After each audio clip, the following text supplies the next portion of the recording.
It's easy to see why Cub's latest forward fold camper has become so popular in such a short amount of time. In less than 2 years, the Frontier has become the Sydney company's biggest selling model, appealing as much to families as travelling couples. Let's take a look at a few reasons why. For one, it's so easy to set up. After unlatching, you just wind the winch a few times, pulling the hard floor over the front of the camper. The tent pretty much erects itself, with a little assistance from inside if needed, but it's not long before you can get inside. There's enough space inside for a family of 4, with a queen bed at the front with a coil spring mattress and a large double bed at the rear that converts into a U-shaped dinette or lounge. During the day or at night, you can open up the mesh windows to let in some light and air.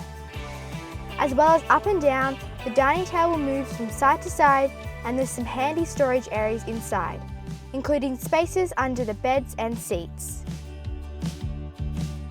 Outside, storage is even better with a slide out big enough for an 80-litre fridge and another slide out that could be used for a generator.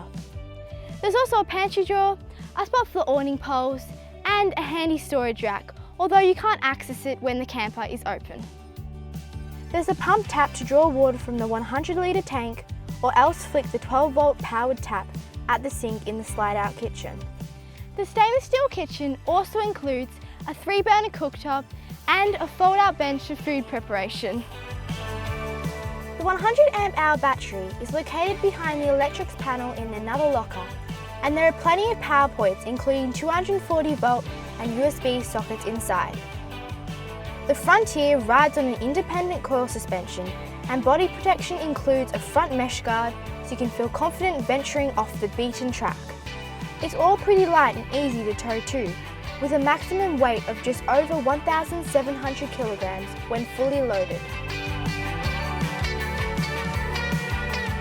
One drawback of the design is you can only open the door when the camper is fully set up. The Frontier also comes with an awning and sidewall to provide protection when cooking. However, the biggest selling point of the Cub is that it's been built in Australia using quality materials and by a manufacturer that's been building campers for 50 years. I reckon that counts for something, don't you?